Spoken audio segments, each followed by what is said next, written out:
So long, and I'm tired. The lies, the cheating with men, with his bodyguard at some point. I'm done. From Ja Rule's wife exposing him for cheating with his own bodyguard to Benzino's partner posting screenshots that exposed him for liking men to Trina dropping just 4 words alluding to French Montana's sexuality. We're looking at times rappers' wives and partners expose them for being gay. Let's start with Ja Rule. Few things in hip-hop hit harder than a prison release comeback story. Jeffrey Atkins, the world knows him as J. Rule, walked out of federal prison in 2013 after serving time on gun and tax charges. He had served his time.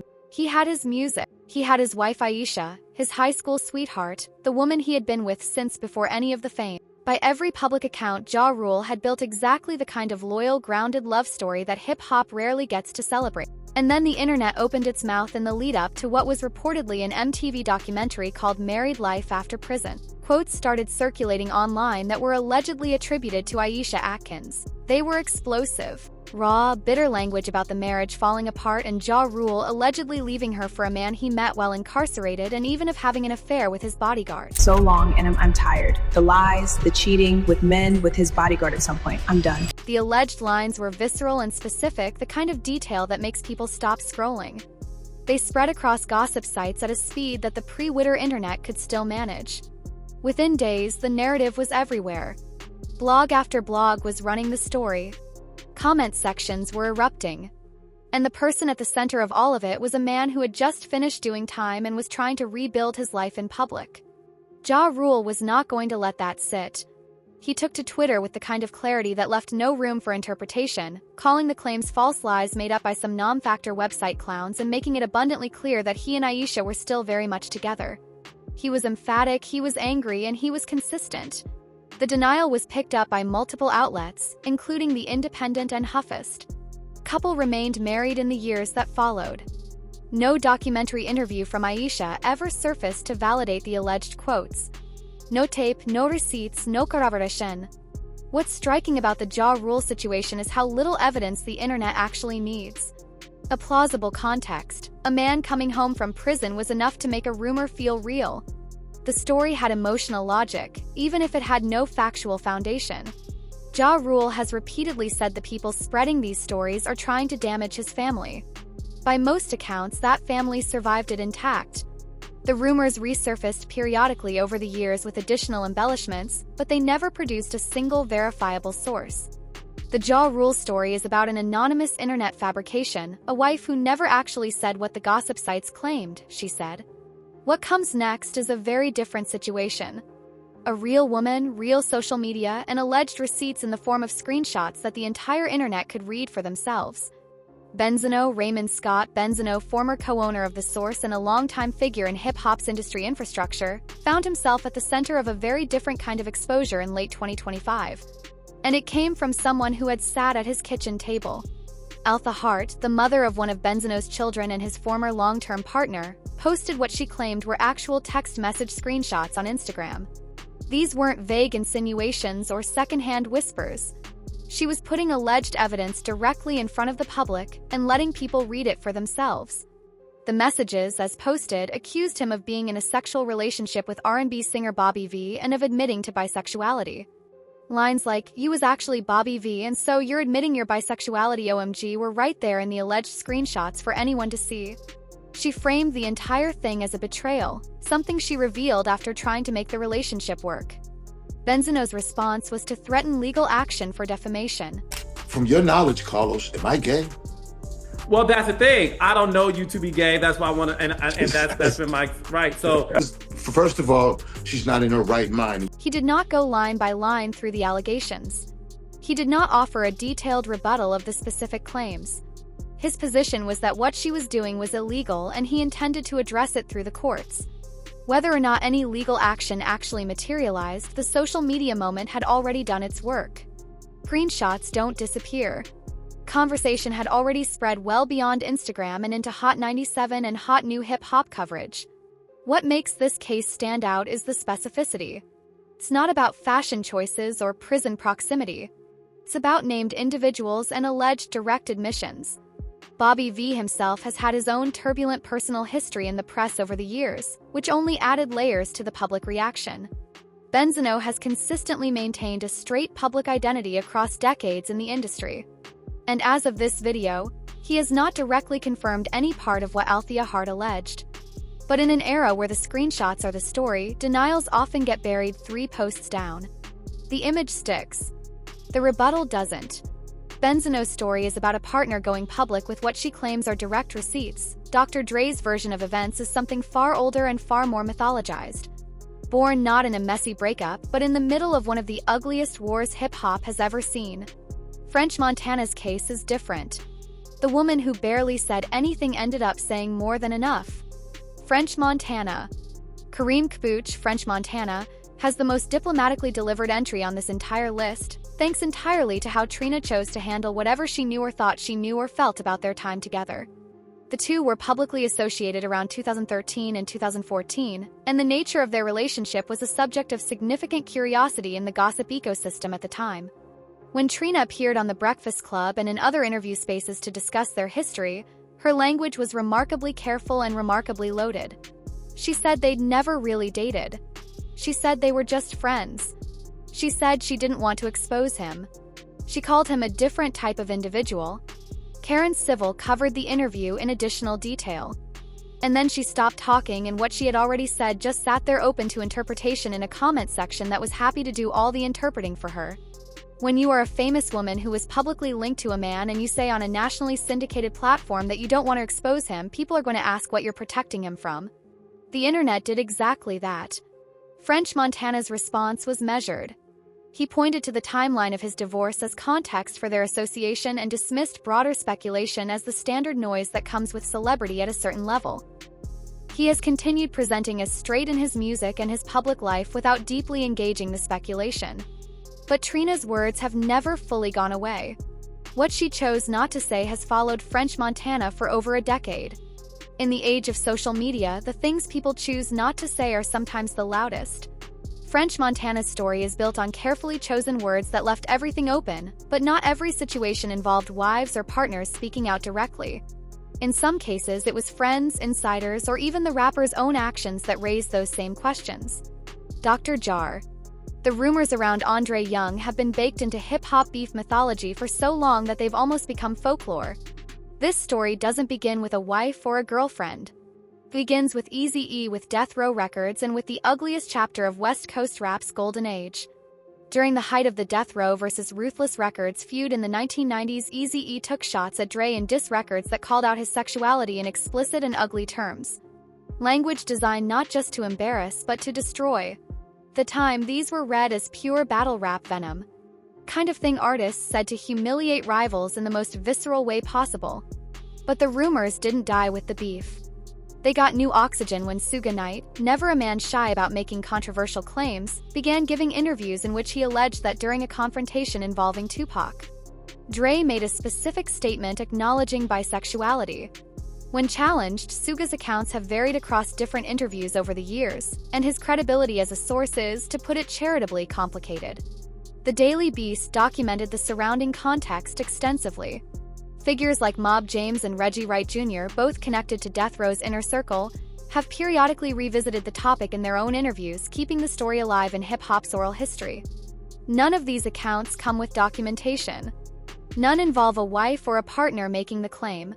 What they do involve is the Death Row Machine's long tradition of using sexuality as a weapon in beef, something that extended to multiple artists and was as much about power and dominance as it was about truth. Dre's silence on the matter has been absolute. His response has essentially been his career, an unbroken run of production credits, business empire building, and a public life that never engaged the rumors directly. What they do reveal is that hip-hop beef in the 90s was never just about music. It was total war, and every possible weapon was used. Dre's case is defined by enemies weaponizing rumors in a war. Lil Wayne's situation is different. What sparked the speculation wasn't a diss record or an interview, but something the cameras actually captured and broadcast to the world. Lil Wayne. Here's a situation where you can trace the exact moment the rumor was born because it was captured on camera multiple times. In the mid-2000s, during the height of Cash Money Records' dominance, photos and video footage circulated showing Lil Wayne and Birdman sharing a very enthusiastic lip kiss, the Rap City footage, the backstage videos. They were real. They were documented. And they were deeply confusing to a lot of people in a genre that had very rigid ideas about how men were supposed to express affection toward one another. Wayne was young, genuinely young, when he joined Cash Money. He came up under Birdman essentially as a child, and the relationship between them was and remains one of the more complex mentor-protege dynamics in rap history. Kisses, when they were eventually addressed publicly, were explained by Birdman in a 2021 podcast appearance as an expression of deep paternal affection. He described viewing Wayne as a son. The man said he thought it might be their last time seeing each other given the risks of street life. And in that emotional context, the kiss was a father saying goodbye to his child. He said in so many words that he'd do it again. Vulture covered the broader context of their relationship and its fractures in detail. Lil Wayne, for his part, has largely brushed the entire topic off. He's pointed to his long personal history, his relationships, and his children as the answer to any questions anyone might have. He's also at various points expressed genuine frustration at the idea that a display of affection between two people who consider each other family would be interpreted as anything other than what it was. Controversy was compounded by Wayne's fashion evolution. The jewelry, the flamboyance, the artistic persona that pushed boundaries, all of which created a fuller picture that certain corners of the internet ran with. But the core of this story has always been a mentor and a protege who loved each other like family in a genre that didn't have a framework for what that could look like. Wayne's story is about affection that was visible and documented. Real footage that people decided to interpret a specific way. Young Thug's situation is almost the opposite. Choices that generated questions were completely intentional, and he's never once apologized for any of them. Young Thug Jeffrey Williams. Young Thug didn't wait for anyone to come for him. He came for the conversation himself over the course of his career. He has probably addressed the question of his sexuality more directly, more consistently, and more interestingly than almost anyone else on this list. The fuel for the rumors was never hidden. It was deliberate. Young Thug wore dresses, painted his nails, called male friends terms of endearment in his lyrics, and showed up on the cover of his Jeffrey mixtape in a floor-length gown. He was rewriting the visual language of rap masculinity in real time, and the culture had very loud and very divided feelings about all of it. A 2019 Big Boys Neighborhood interview had him addressing the public judgment he was navigating. And then more recently, his appearance on the Pivot podcast gave him a wider, more receptive platform to say what he's been saying for years. That alone would have been enough. But he didn't stop there. He went on to say he had no problem with the LGBTQ+ community. His rejection of the label wasn't about rejecting the community. It was about being precise about who he was. He said he had pioneered the aesthetic, the painted nails, the dresses, the gender-fluid presentation, and that he had passed the style down to a new generation of artists, including Playboi Carti and Lil Uzi Vert. He acknowledged that public pressure had caused him to dial certain looks back over time, but insisted the expression was always artistic, never sexual. He has described himself in multiple settings as the straightest man in the world.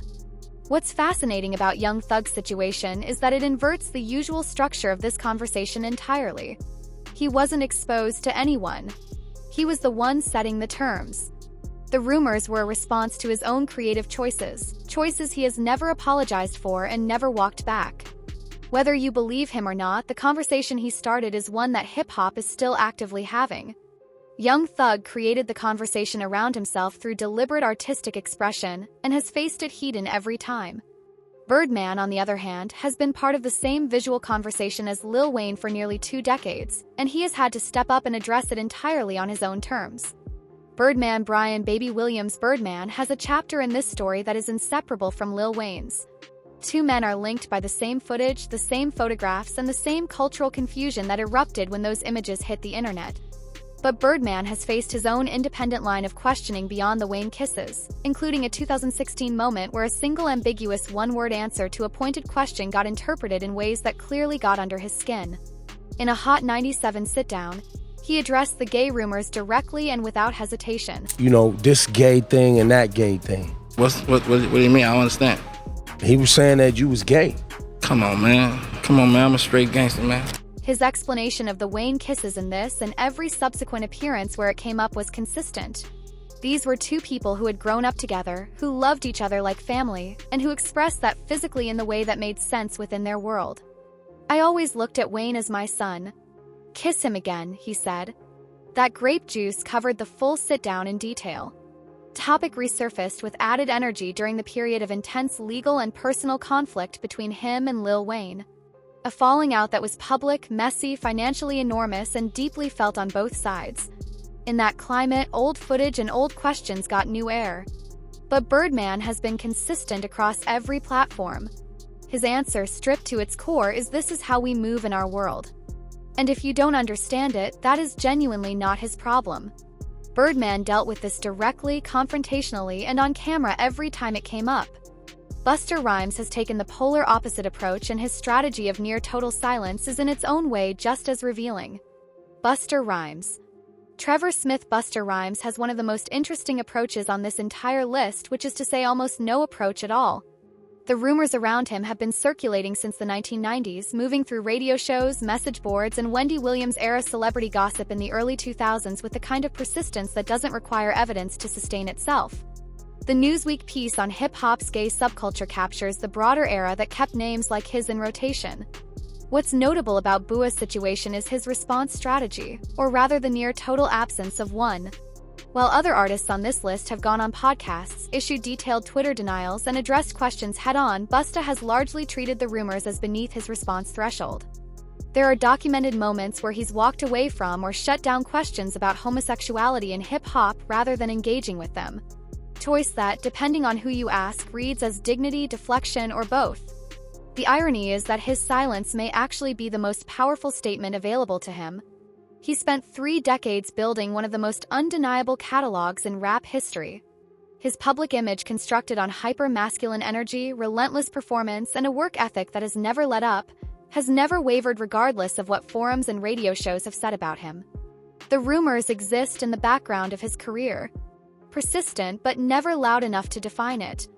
And Busta Rhymes, by all appearances, has made a deliberate calculation that engaging them would give them more weight than they deserve. He doesn't respond. Career keeps speaking.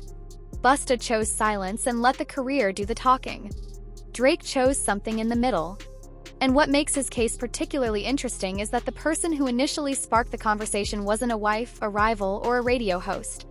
It was a peer Drake. Aubrey Graham's entry into this conversation dates back to almost the exact moment the world became aware of him. As he rose to prominence around 2009, transitioning from a Canadian teen drama to mixtape culture to legitimate hip-hop stardom, his image didn't map onto what a lot of people expected a rapper to look like. He was emotional. He was fashion-forward. He was soft-spoken and introspective in ways the genre hadn't quite seen at that scale. And some people drew conclusions from that. Tiana Taylor, in an interview from that period, mentioned that when she first encountered Drake, she had initially thought he was gay based purely on his presentation and vibe. It was a casual comment, the kind of thing said without anticipating the amplification it would receive, but it got picked up, spread, and became part of the early narrative around him. Vibe listed it among the more prominent and lamest gay rumors in hip-hop. Drake also addressed the broader climate of gossip and fame vaguely in a 2009 blog post, talking about the challenge of finding role models who weren't constantly defined by what people said about them online. What happened to Drake over the next 15 years is essentially the most complete answer he could have given. He became one of the best-selling artists in the history of recorded music. The sensitive rapper image that once generated suspicion became the blueprint for an entire generation of artists that followed. Question of his sexuality is today essentially a historical footnote. Interesting as a cultural moment in how hip-hop processes masculinity and expectation, but not something that has defined his career in any lasting or meaningful way. Culture caught up to what he was doing. Just needed a few years. Drake's situation was sparked by a fellow artist making a casual comment that got amplified far beyond its original context. Jay-Z's involves someone who says the media put words in his mouth he never actually said. And it's his former mentor who had to come out and set the record straight. Jay-Z's Sean Carter's name appearing on a list like this might surprise some people, but the whispers have existed since before he was the most successful rapper alive. The early 2000s industry gay mafia talk was a recurring theme in hip-hop gossip circles, and Jay-Z was occasionally included in those conversations alongside other powerful figures. Jay-Z, man, he's involved with this shit. The whispers move through talk shows, online forums, and industry back channels with the kind of low-grade persistence that doesn't need hard evidence to keep itself alive. The most significant publicly documented moment came through his former mentor, Jazz O, who found himself in the uncomfortable position of having to clarify statements that had been twisted by media coverage into implications he never intended. I want to make a statement. As far as Jay-Z, I never said he was a homosexual. Jay-Z's own response to the broader rumor ecosystem has essentially been to build the most impenetrable public persona available to any human being on Earth. A decadescent-long marriage to the most famous woman in music, children, business holdings that span streaming, sports, fashion, and spirits. The chatter exists in old-school hip-hop nostalgia, the kind of thing people bring up in did-you-know conversations, but it's never had purchase in the mainstream. The edifice Jay-Z has constructed around his life and legacy simply doesn't leave room for it. Jay-Z's story involves a mentor whose words were deliberately twisted by the media. Erick Sermon's story has a much more specific and named origin, and he's been willing to say exactly who he believes started it. Erick Sermon, one half of EPMD. Erick Sermon, the production legend and one of the architects of the East Coast boom-bap sound, has perhaps the most clearly sourced origin story for his rumors on this entire list. And that source, according to Sermon himself, has a name. That name is Wendy Williams. The allegation is that Williams began spreading rumors about Sermon's sexuality following a falling out between them. A personal dispute that turned into a public narrative that then took on a life entirely its own in the gossip ecosystem.